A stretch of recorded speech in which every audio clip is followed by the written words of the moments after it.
ತಾಲೂಕಿನ ಸಮಸ್ಯೆಗಳ ಕುರಿತು ತಹಶೀಲ್ದಾರ್ ಭೇಟಿ ಮಾಡಿದ ಹಸಿರು ಸೇನೆ. ಎಲ್ಲಾ ಇಲಾಖೆ ಅಧಿಕಾರಿಗಳ ಸಭೆ ನಡೆಸಲು ಹಸಿರು ಸೇನೆ ಮನವಿ. ಸಮಸ್ಯೆಗಳಿಗೆ ಶಾಶ್ವತ ಪರಿಹಾರಕ್ಕೆ ತಹಶೀಲ್ದಾರ್ ಸಮ್ಮತಿ. ತಾಲೂಕಿನ ವಿವಿಧ ಜನಸಾಮಾನ್ಯರ ಸಮಸ್ಯೆಗಳ ಕುರಿತು ಕರ್ನಾಟಕ ರಾಜ್ಯ ರೈತ ಸಂಘ ಹಾಗೂ ಹಸಿರು ಸೇನೆ ಅಧ್ಯಕ್ಷ ಜಿಬಿ ರವೀಂದ್ರ ನೇತೃತ್ವದ ನಿಯೋಗ ತಹಶೀಲ್ದಾರ್ ಅವರನ್ನ ಭೇಟಿ ಮಾಡಿ ಚರ್ಚೆಯನ್ನ ನಡೆಸಿತು. ಈ ವೇಳೆ ತಾಲೂಕಿನ ವಿವಿಧ ಇಲಾಖೆಗಳ ವ್ಯಾಪ್ತಿಯಲ್ಲಿರುವ ಸಮಸ್ಯೆಗಳ ಬಗ್ಗೆ ಸಮಗ್ರವಾಗಿ ಗಮನವನ್ನ ಸೆಳೆಯಲಾಯಿತು. ತಾಲೂಕಿನ ಎಲ್ಲಾ ಇಲಾಖೆ ಅಧಿಕಾರಿಗಳನ್ನ ತಾಲೂಕು ಕಚೇರಿಯಲ್ಲಿ ಒಟ್ಟುಗೂಡಿಸಿ ವಿಷಯವಾರು ಸಭೆ ನಡೆಸಬೇಕು. ಜನರ ಸಮಸ್ಯೆಗಳನ್ನ ಆಲಿಸಿ ಸಂಬಂಧಿಸಿದ ಅಧಿಕಾರಿಗಳಿಂದಲೇ ಸೂಕ್ತ ಸಲಹೆ ಹಾಗೂ ಶಾಶ್ವತ ಪರಿಹಾರ ಕಂಡುಕೊಳ್ಳುವ ನಿಟ್ಟಿನಲ್ಲಿ ವಿಶೇಷ ಸಭೆ ಕರೆಯುವಂತೆ ನಿಯೋಗ ಮನವಿ ಮಾಡಿತು.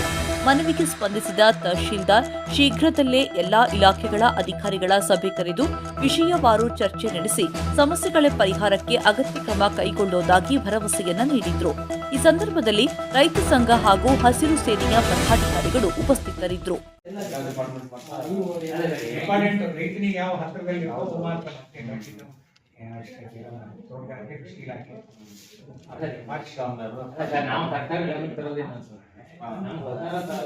ಇನ್ಸೂರೆನ್ಸ್ ರೈತರಿಂದ ಕಟ್ಟಿಸ್ಕೊಂಡ ತೋಟಗಾರಿಕೆ ನಗರ ಹೋಬಳಿ ರಿಪ್ಪನ್ಪೇಟೆ ಹೋಬಳಿ ಹುಮ್ಕಾ ಹೋಬಳಿ ಅಂತ ಮಾಡಿದ್ರು. ನಗರ ಹೋಬಳಿ ನನಗೆ ಒಂದು ಗುಂಟೆಗೆ 900 ರೂಪಾಯಿ ಕೊಟ್ಟಿದ್ದೆ. ರಿಪ್ಪನ್ಪೇಟೆ ಭಾಗದಲ್ಲಿ ಬಾಳೂರು ಅಲ್ಲೆಲ್ಲ ನಾನು 100 ರೂಪಾಯಿ 150 ರೂಪಾಯಿ ಕೊಟ್ಟೆ. ಇಲ್ಲ ಅದು ಮಳೆ ನಮ್ ತಪ್ಪಲ್ಲ, ಯಾವ್ದೋ ಪಂಚಾಯತಿ ಕೆಟ್ಟೋಗಿದೆ ಅಂತ ಹೇಳಿ ನನಗೆ ಹೆಂಗ್ ಮಾಡ್ತಾರೆ. ಇಲ್ಲ ಈ ಸತಿ ಎಲ್ಲಾನು ರಿಪೇರ್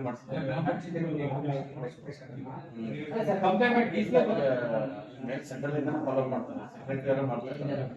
ನಮ್ಮಲ್ಲಿ ಒಂದು 11 ಜನ ರಿಪೇರಿ ಅದಕ್ಕೆಲ್ಲ ಹೇಳಿದ್ರೆ ಎಲ್ಲ ರಿಪೇರಿ ಮಾಡ್ಕೊಡಿ ಅಂತ. ಅದು ರಿಪೇರಿ ಅಂತ ನಮ್ಮಲ್ಲೆಲ್ಲ 30ಕ್ಕೂ 30 ರೆಡಿ ಆಯ್ತು.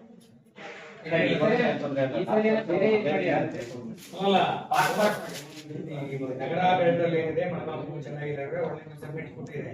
ಅವ್ರಿಗೆ 910 ರೂಪಾಯಿ ಗುಂಟೆಗೆ. ಇಲ್ಲಿ ಎಕರೆಗೆ 90 ರೂಪಾಯಿ 100 ರೂಪಾಯಿ ಗುಂಟೆಗೆ ಡಿಫರೆನ್ಸ್ ಸರ್. ಏನ್ ನೋಡ್ಬೇಕು ಹೌದು. ಈ ನಮ್ಮಲ್ಲಿ ಮಳೆ ಇರಲ್ಲ. ಈಗ ಮೊನ್ನೆ ಕುಚ್ಚು ಮಳೆ ಹೊಡಿತು ಹಂಗಾಗಿ ನಮ್ದು ಏನಪ್ಪಾ ಅಂತಂದ್ರೆ ನಮ್ಮ ತಾಲೂಕಿಗೆ ಈ ಮಲ್ನಾಡ್ ಹೇಳಿದಾವೆ, ಈ ನಾನಕ್ಕೆಲ್ಲ ನಮ್ಮ ತಾಲೂಕಿಗೆ ಈ ಮಲ್ನಾಡ್ ಬೆಲ್ಟ್ ಏನಿದೆ ಒಂದು ಸಾಮೂಹಿಕವಾಗಿ ಒಂದು ಕೊಟ್ಬಿಡಿ.